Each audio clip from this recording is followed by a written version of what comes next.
you're a Bahamian on the island of New Providence, you would have probably seen Mr. Carl Curry on Wolf Road with his Guy Fawkes effigy every year on November 5th, a day we call Guy Fawkes Day, a British tradition. What is the story of Guy Fawkes? Well, the story goes that Guy Fawkes was an English conspirator in the 17th century gunpowder plot, an unsuccessful plan to blow up Westminster Palace with King James I and Parliament inside. He joined in this plot in retaliation for James's increased persecution of Roman Catholics. How did Guy Fawkes get caught?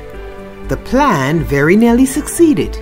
It was only thanks to an anonymous letter to the authorities received in late October that the king, his family, and his Protestant ministers were not all murdered.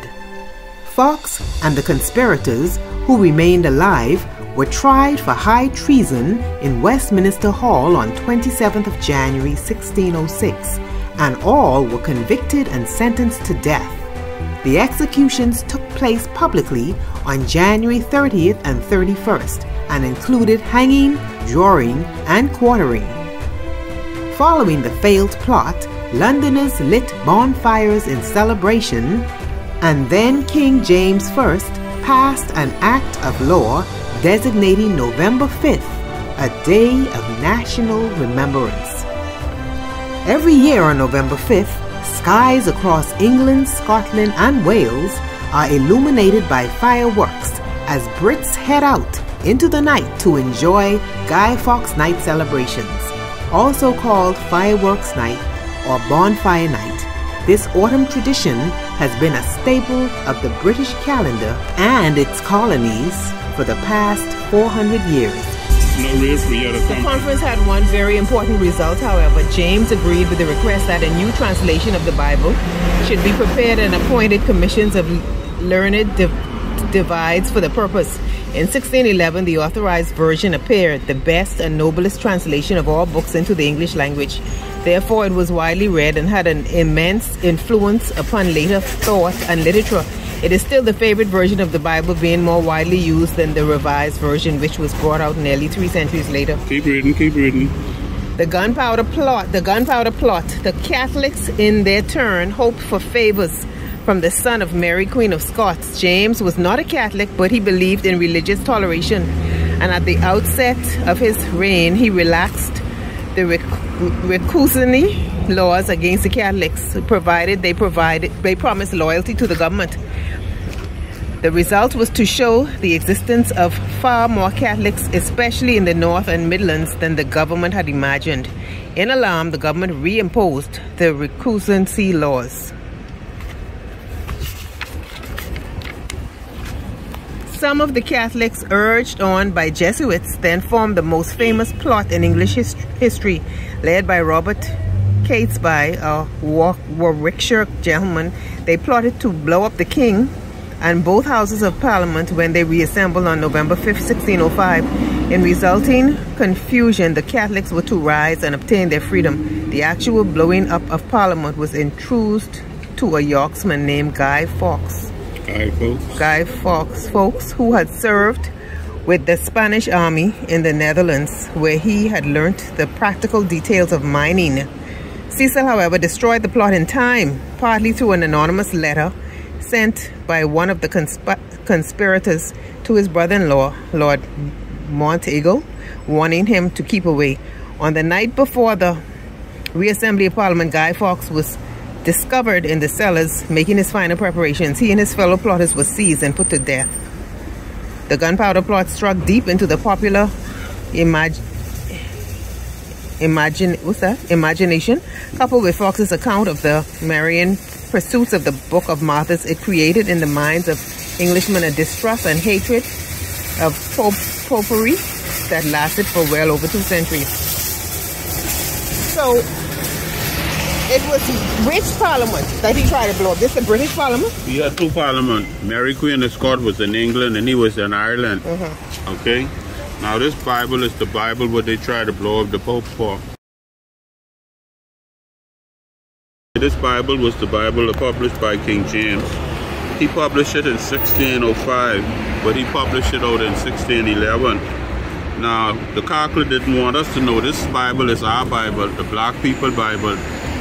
And the Catholic Church didn't want us to know who we really are because of slavery. And in the Bahamas, we had a lot of churches, Catholic Church, St. Francis, Our Ladies, Christ the King, all of the churches.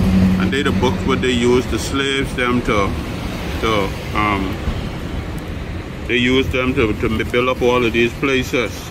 And why it happened so is because this Bible had something in it called the Apocrypha. You could go back on here now. Because this Bible had the Apocrypha in it.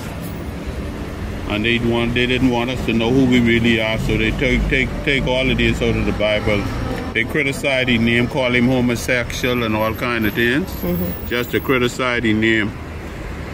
And they take all of the Apocrypha out of the Bible. Now today we don't have the Apocrypha in the King James Version. But if you can see right now that this is the King James Version. Okay. So who took it out? The Catholic Church, the Pope. So after people left the Catholic Church and started forming their own churches like Martin Luther, they still didn't take the Apocrypha back? No, they didn't. They put it in the Catholic Church Bible. Okay. They put it in the Catholic Church Bible to make them believe that their church is the true church. But we are the true church, the black Israelites. Okay. So the black Israelite, is the Bible of the black Israelite? No, this is a Bible. This is a regular Bible, but this is our Bible. If you think about the Mormons, make their Bible from our Bible. The Catholic make their Bible from our Bible. Muhammad make the Bible from our Bible. And the Mormons make the Bible from our Bible. Okay. So this was the original Bible. He translated from Aramaic and Hebrew and Latin into English. Else we wouldn't have a Bible to read today. Right. Okay. Today is Sabbath, right? I see you have up there. Remember the Sabbath day to keep it holy. Today is Sabbath. He that saith, I know him, and keepeth not his commandments is a liar, and the truth is not in him. Happy Sabbath. Same to you, darling. Yes. So you're Sabbath worshiper? Yes, I was at church today. Which church you go to? Hillview. Okay, all right. Okay, what is your name? Carl Curry, they call me cameraman. What was your date of birth? 24th April 55. And where were you born? Right here in Nassau. Okay, what was your mother's name? Naomi Curry. And your father? Alexander, no, Robert Sweeting. Robert Sweeting, yeah. And Naomi Curry. Where was your mother from? She born in Key West, Florida, but she gave up her citizenship and came back home. Okay, so but if she was born over there, yeah, then that was her home. No, she gave it up, so she didn't want that. Okay, so how did she end up here? Because her mother was here. Oh, her mother was a Bahamian. Her daddy, yeah. Okay. But they going, you remember when the project was going on? They ended up going over there on the project. You see, and after she born, she came back. So your father was from where? I can't tell you, honey. You don't know? But I know. But he was Bahamian? Yeah. Okay.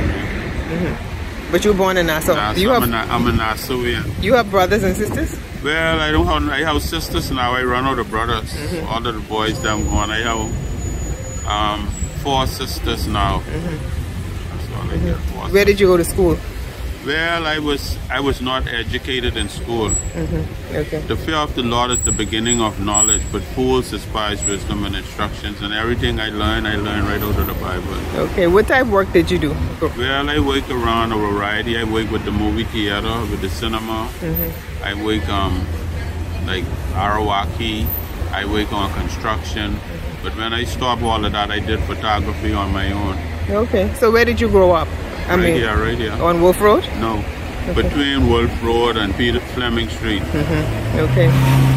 Okay, that's interesting. So, but you've been on Wolf Road for a long time? Very long time. You see a lot of changes over that time? Well, oh yeah, I see a lot of changes. But right now, the people just don't. We don't know our true identity. That's why we're suffering the way we're suffering.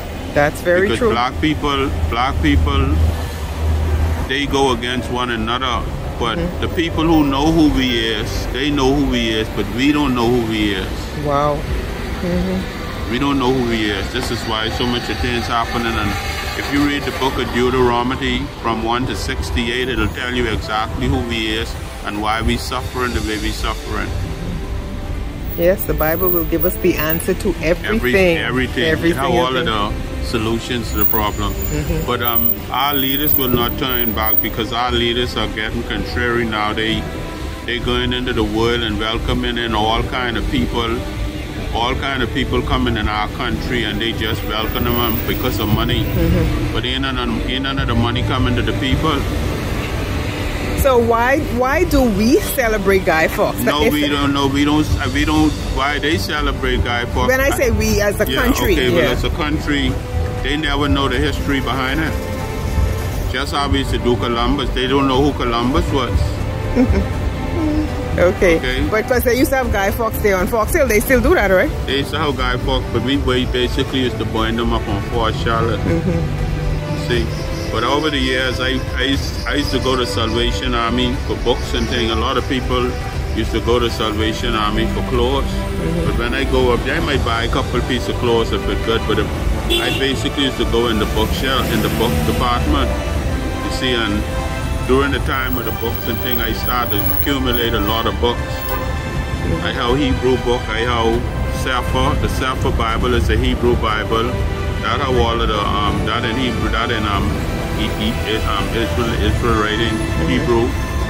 I get a variety of Bible that when I don't find something in one, I could go to the other one and get the story and try to correct it. Else I wouldn't know the story of Guy Fawkes.